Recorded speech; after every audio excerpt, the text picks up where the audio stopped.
Hi, my name is Aaron Sneed. I'm in the Recording Arts Bachelor's of Science degree program, and this is my Art and Industry podcast for Art History, class of December 2012. Now, I'm here with Josh Marianthal. First of all, I'd like to thank you for being here right now. Thank you for having me. Thank you. Joshua is also goes to Full Sail University. He's in the Recording Arts Associate's degree program.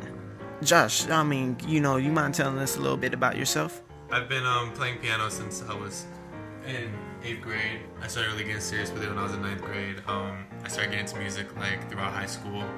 I do a lot of picture editing.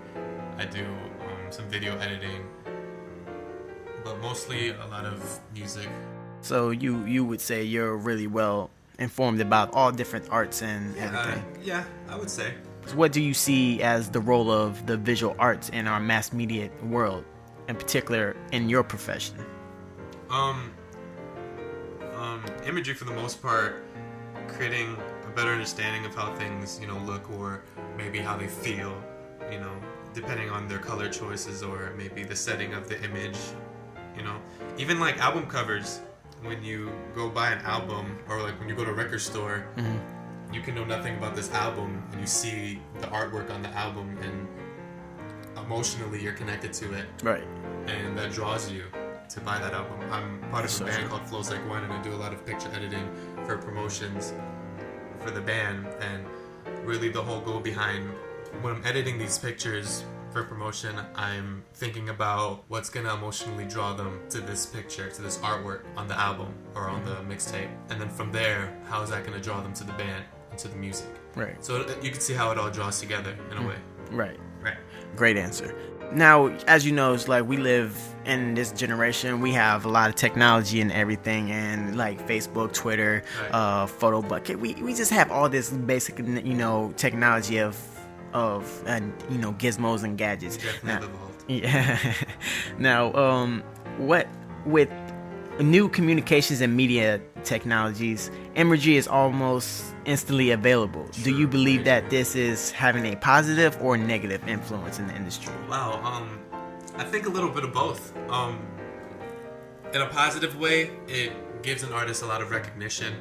Like for the Mona Lisa, it's been brought back ages and ages, and you can know nothing about art, you can know nothing about anything about Picasso, you can know anything, but people know what the Mona Lisa is, and it's been brought up in so many different ways, and that's positive for the industry. That's positive for that artist.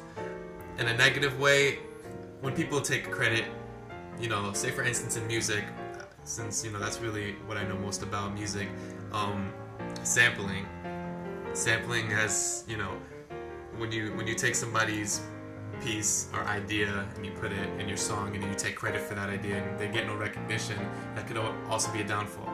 Well, with that being said, like what popular images do you see that are frequently being rechanneled throughout the entertainment industry? Like I said, the Mona Lisa is one big one, I think, and The Last Supper probably. The Last Supper with the whole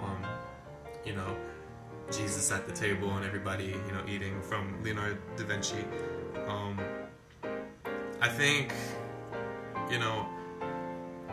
even through TV mostly, TV, like through the media, like in TV, like in cartoons, like SpongeBob, Nickelodeon, like the art pieces are frequently brought up in those episodes, and I think like the David by Michelangelo, that's been brought up in an episode, and I think that's a popular image that's been rechanneled a lot throughout the entertainment industry.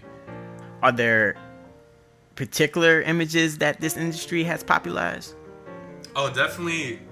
One image that I really think that's really popular is that image of those dogs playing poker. The dogs around the table playing poker and stuff. And I think that's a really, really popular image because many artists have redone that picture. Yeah. Even in episodes and cartoon episodes as well, like they bring back that image in different ways, and different artists have repainted or redrawn that so many times, and I think that's a very famous image that the industry has, kept around. On your personal behalf, like, who is one of your favorite visual artists, and what is your favorite style of visual arts? I'm really intrigued by Stefan Serrato. He produced a lot of Flying Lotus's images for the album artwork, and also Technodrome does a lot of portraits of artists and models, and he uses a lot of colors, and he kind of overwrites an image with patterns and colors, and it's crazy. Like it's crazy. And I think some of my favorite kind of art, or like referring back to Stefan Serrato, is he has like a lot of different abstract images. For the Flying Lotus album, he created this image that went perfect for his album When the Quiet Comes. How has your knowledge of famous artwork influenced your creative, process?